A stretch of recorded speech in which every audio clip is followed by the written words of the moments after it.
Il existe de nombreuses histoires, certaines bonnes, certaines sombres, d'autres fascinantes. Mais celle-ci est plus que fascinante. Il y a des livres que le monde a chéris pendant des milliers d'années. Et puis, il y a les livres que le monde a essayé d'oublier. Cachés du canon, bannis de la Bible, murmurés dans le secret. Mais dans ces pages oubliées repose une révélation si profonde qu'elle ébranle les fondements du ciel et de la terre. Une histoire d'anges qui défièrent le divin, de géants qui marchaient parmi les hommes, d'un homme qui ne mourut jamais parce qu'il marchait avec Dieu. Ceci est l'histoire inconnue du livre d'Hénoch. Il y a des pages que le temps a tenté d'effacer, des mots chuchotés avant que le monde ne soit prêt. Un livre que les anges craignaient et que les hommes étaient interdits de lire, caché de la Bible, effacé de l'histoire. Et pourtant, il survit, observant silencieusement depuis les ombres de bibliothèques oubliées, de grottes sacrées et d'anciens esprits qui ont osé poser la question « Pourquoi ce livre a-t-il été réduit au silence ?» Ce n'est pas un mythe, ce n'est pas une fiction, c'est l'histoire d'Hénoch. L'homme qui ne mourut pas, le prophète qui marcha avec Dieu, le seul mortel à qui il fut accordé de voir la mécanique céleste et de vivre. Son livre est une carte de l'invisible, un registre de secrets qui ne devait pas être confié aux simples hommes. Et pourtant, vous êtes ici, à l'écoute. Vous avez été appelés, car quelque chose en vous a faim de ce qui se cache derrière le voile. Et aujourd'hui, le voile se soulève. Bienvenue sur The Messenger, là où la lumière rencontre le caché et la vérité redonne vie à l'oublié. Si vous croyez que la vérité est plus grande que la tradition et que le mystère détient plus de sens qu'on ne vous l'a dit, alors ce message est pour vous. Si vous êtes prêt à plonger dans les mystères que l'histoire a enterrés, n'oubliez pas de liker, partager et vous abonner à The Messenger. Car ce que vous êtes sur le point d'entendre, il ne voulait jamais que vous le sachiez. Avant le déluge, avant Moïse, avant même Abraham, il y avait un homme dont l'existence même défiait les lois de la vie et de la mort. Son nom était Hénoch. Ni roi, ni guerrier, mais un chercheur de vérité. Un homme dont l'âme brûlait si intensément que le ciel lui-même ne pouvait l'ignorer. Dans le livre de la Genèse, une seule ligne résume son destin. Hénoch marcha avec Dieu, puis il ne fut plus, car Dieu le prit. Pas de tombe, pas de funérailles, aucune fin, juste enlevé. Imaginez marcher si près du divin, que la mort perd tout pouvoir sur vous. Imaginez devenir un tel vaisseau de lumière, que le monde n'a plus de place pour vous, et que le ciel ouvre grand ses portes. Hénoch vivait à une époque où les ténèbres couvraient la terre. Mais tandis que les autres s'attachaient à la poussière, Hénoch levait les yeux vers les étoiles. Tandis que les hommes oubliaient leur Créateur, Hénoch entendait sa voix, clairement, profondément, de manière indéniable. Il écoutait, il obéissait, et à cause de cela, il transcenda. Mais qu'a-t-il entendu? Qu'est-ce que Dieu lui a montré? Quel savoir lui a été confié, tellement redoutable que le monde ne pouvait le garder? Les réponses sont dans le livre d'Hénoch, un livre caché pendant des milliers d'années, et qui, aujourd'hui, renaît de ses cendres. Et vous êtes né à une époque où la vérité ne reste plus silencieuse. Les siècles passèrent. Des empires naquirent et s'effondrèrent. Des religions prospérèrent, puis se divisèrent. Et les paroles d'Hénoch disparurent. Comme une flamme interdite, le livre d'Hénoch fut éteint des textes sacrés, non pas perdus par accident, mais cachés volontairement. Les premiers pères de l'Église l'avaient lu, ils l'avaient débattu, et puis ils l'ont écarté. Pourquoi? Parce qu'il était trop sauvage, trop céleste, trop puissant. Il parlait de choses que l'humanité n'était pas prête à entendre, des anges tombés, des géants qui régnaient, d'une loi cosmique, d'un jugement divin. Et ainsi, il fut scellé dans l'oubli, jusqu'au XVIIIe siècle. Au cœur des hautes terres d'Éthiopie, là où la foi gardait ses racines anciennes, un manuscrit oublié se remit à parler. relié dans un vieux cuir, l'encre pâlie par les siècles. Une copie du livre d'Enoch, préservée en Géhèse, l'écriture sacrée éthiopienne, avait survécu. Les érudits furent stupéfaits. Un texte sacré, cité dans le Nouveau Testament, vénéré par les premiers chrétiens, ressurgissait après 1000 ans de silence. Mais ce n'était que le début. En 1947, parmi les falaises désertiques de Qumran, un autre miracle s'est produit. Cachés dans des grottes, des rouleaux, anciens, intacts, et parmi eux, des fragments du livre d'Enoch, rédigés en araméen, plus ancien que les évangiles eux-mêmes. La preuve, ce n'était pas un mythe, ce n'était pas une légende, c'était réel. Et la question résonna à travers le temps. Pourquoi ce livre vous a-t-il été retiré? Et surtout, que contient-il que d'autres ont tant redouté? On les appelait les veilleurs, pas des démons, pas des diables, mais des anges, des êtres divins envoyés pour veiller sur l'humanité, pour guider, pour protéger, pour observer. Pourtant, quelque chose a changé. Le livre d'Enoch parle de 200 veilleurs qui descendirent sur la terre, s'installant sur le mont Hermon. Et ce qu'ils virent fut la beauté. Les filles des hommes étaient magnifiques, et les anges, autrefois purs, furent consumés par le désir.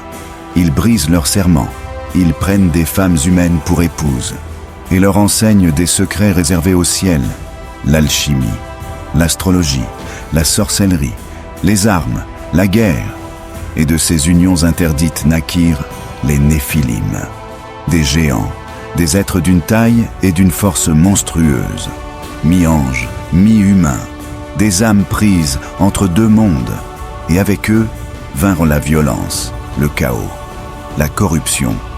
La terre pleura, et Enoch fut choisi pour se tenir devant Dieu et porter le message du jugement.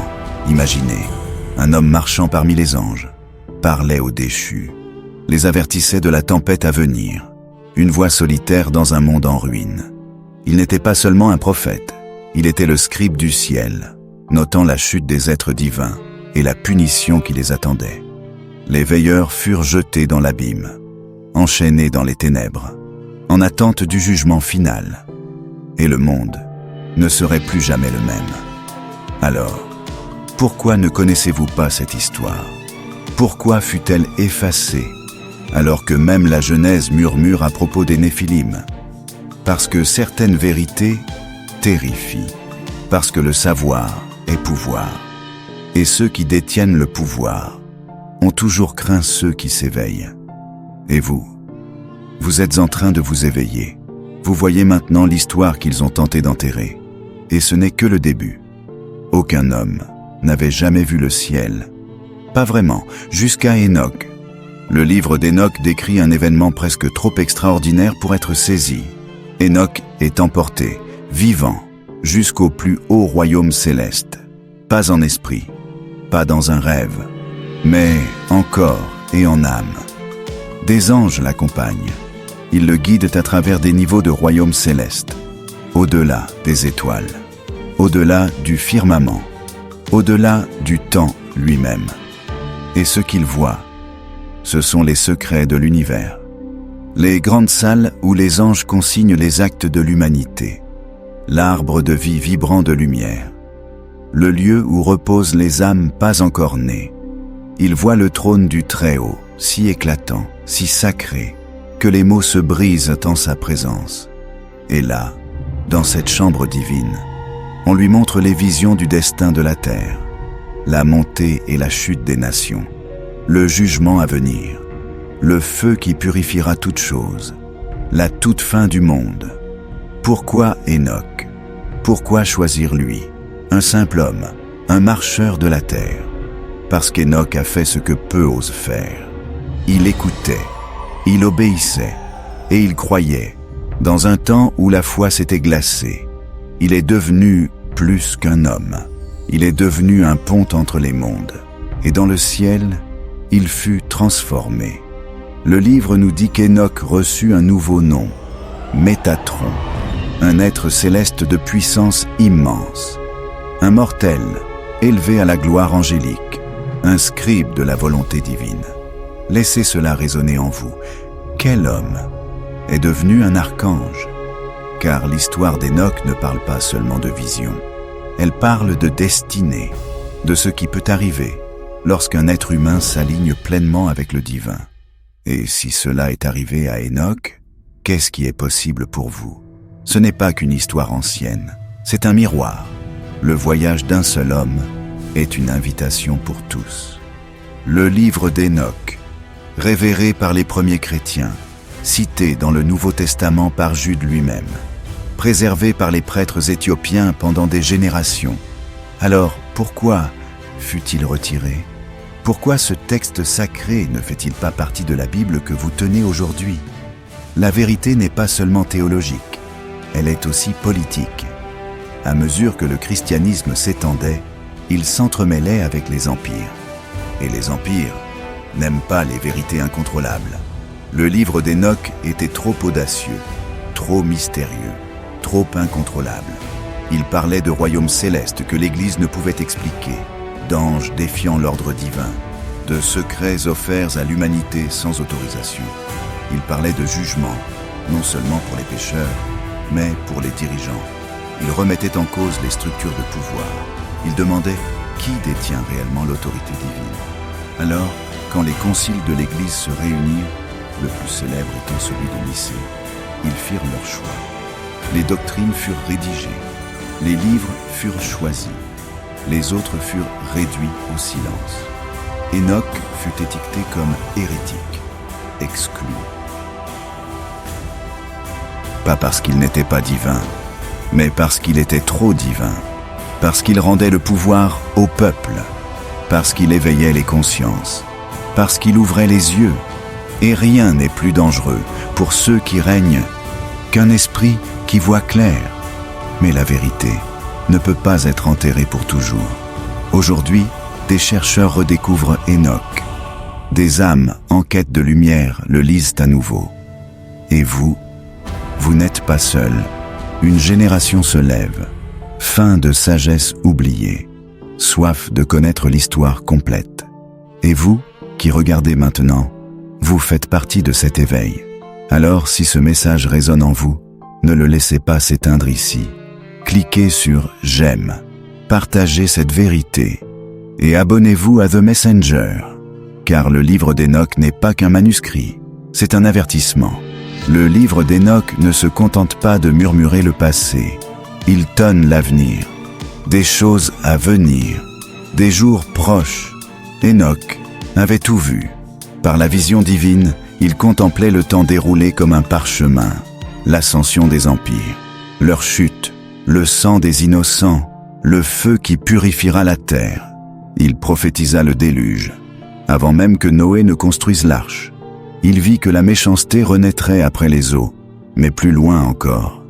Il vit notre temps, un âge lointain où la vérité serait ensevelie, où les nations adoreraient le pouvoir plutôt que Dieu, où les justes seraient rares et les orgueilleux nombreux.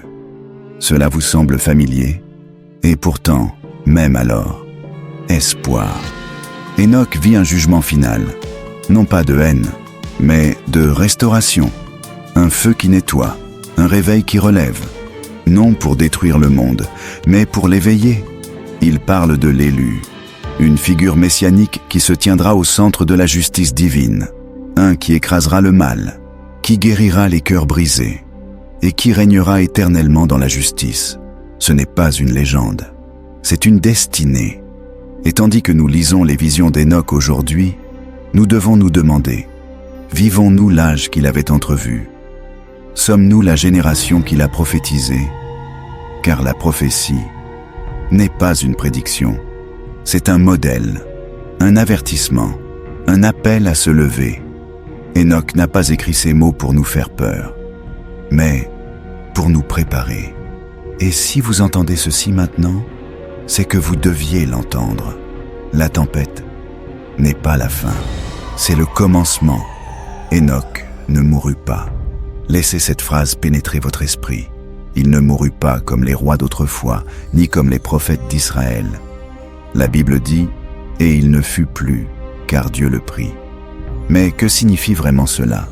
Le livre d'Hénoch et d'autres écrits anciens juifs vont plus loin. Ils parlent d'une métamorphose divine. Hénoch fut transformé. Dans les royaumes célestes, on lui donna un nouveau nom, Métatron, pas un nom d'homme, mais un nom forgé dans la langue éternelle des anges. Il devint le scribe de Dieu, la voix derrière le voile, celui qui se tient à côté du trône, consignant le destin des mondes, transmettant les ordres aux archanges, notant chaque mot, chaque acte, chaque âme. C'était Hénoch, un homme qui marcha dans la vérité avec une telle intégrité que le ciel le transforma en l'un des siens. Il ne fut pas couronné pour son pouvoir, il fut transformé par sa pureté. Aucun sabre, aucune armée, juste l'obéissance, juste l'amour, juste la vérité. Et par cela, il s'éleva. La transformation d'Hénoch est plus qu'un mystère. C'est un message que nous n'avons jamais été faits pour ramper dans la poussière, mais pour nous élever dans la lumière. Que la divine étincelle dort en chacun de nous, attendant d'être réveillé. Hénoch n'est pas une légende, il est un miroir, un reflet de ce que vous pourriez être, si vous choisissez de marcher avec Dieu. Et si le monde oublie votre nom, le ciel n'oubliera jamais votre âme. Hénoch ne mourut pas. Laissez cette phrase pénétrer votre esprit. Il ne mourut pas comme les rois d'autrefois, ni comme les prophètes d'Israël. La Bible dit, et il ne fut plus, car Dieu le prit. Mais que signifie vraiment cela? Le livre d'Hénoch et d'autres écrits anciens juifs vont plus loin. Ils parlent d'une métamorphose divine. Hénoch fut transformé. Dans les royaumes célestes, on lui donna un nouveau nom, Métatron, pas un nom d'homme, mais un nom forgé dans la langue éternelle des anges. Il devint le scribe de Dieu, la voix derrière le voile, celui qui se tient à côté du trône, consignant le destin des mondes, transmettant les ordres aux archanges, notant chaque mot, chaque acte, chaque âme. C'était Hénoch, un homme qui marcha dans la vérité avec une telle intégrité que le ciel le transforma en l'un des siens. Il ne fut pas couronné pour son pouvoir, il fut transformé par sa pureté. Aucun sabre, aucune armée, juste l'obéissance, juste l'amour, juste la vérité. Et par cela, il s'éleva. La transformation d'Hénoch est plus qu'un mystère. C'est un message. Que nous n'avons jamais été faits pour ramper dans la poussière, mais pour nous élever dans la lumière. Que la divine étincelle dort en chacun de nous, attendant d'être réveillé. Hénoch n'est pas une légende, il est un miroir, un reflet de ce que vous pourriez être, si vous choisissez de marcher avec Dieu. Et si le monde oublie votre nom, le ciel n'oubliera jamais votre âme. On les appelait les Néphilim, les enfants des anges et des humains, les enfants du ciel et de la rébellion. Le livre d'Hénoch les décrit avec une précision terrifiante, des géants insatiables, d'une force inimaginable et des esprits hors de l'ordre naturel. Ils dévorèrent la terre, ils corrompirent l'humanité. Et le monde, jadis beau, sombra dans le chaos. Ce n'est pas une fable. Même la Genèse les mentionne. Il y avait des géants sur la terre en ces jours-là, et aussi après. Et aussi après. C'est là le mystère. Ont-ils vraiment disparu? Ou bien leur sang a-t-il survécu? À travers le monde ancien, les mythes chantent la même mélodie. Les titans de Grèce, les Anakim de Canaan, Gilgamesh en Babylonie. Des civilisations entières racontent que les dieux descendirent des cieux pour s'unir aux femmes et que leurs enfants régnèrent avec peur et puissance. Est-ce une coïncidence ou bien des souvenirs fragmentés d'une même vérité cachée? Hénoch disait que leurs esprits, après la mort, devinrent des esprits impurs, errant sur la terre, influant sur les rois, murmurant à l'oreille de ceux assoiffés de domination. Aujourd'hui, on les appelle démons. Mais, et s'ils étaient plus que cela? Et si le sang ancien des Néphilim coule encore dans les veines de certaines lignées puissantes? Et si la fin des géants n'était jamais morte, mais sophistiquée, Et si la même corruption qui provoqua le déluge était en train de remonter à la surface? Le livre d'Hénoch avertit: dans les derniers jours, les Néphilim reviendront, pas en chair, mais en esprit, dans les systèmes de contrôle, dans les fausses divinités et les pouvoirs séducteurs. Et la guerre entre les justes et les déchus recommencera. Mais cette fois, vous connaissez la vérité. Vous n'êtes pas qu'un témoin.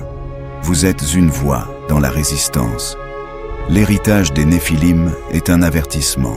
Le mal ne meurt pas toujours. Il attend. C'est ici que tout se termine. Et c'est ici que tout commence. Hénoch ne nous a pas laissé un mythe. Il nous a laissé un miroir, un reflet de ce qui arrive lorsqu'une âme ose marcher avec Dieu. Dans un monde saturé de bruit, Hénoch marcha dans le silence. Dans un temps de rébellion, il marcha dans l'obéissance. Dans une génération qui oublia le ciel, il s'en souvenait. Et pour cela, il fut transformé. Il vit l'effondrement d'empires avant qu'il ne naisse. Il nomma les étoiles. Il avertit des anges déchus.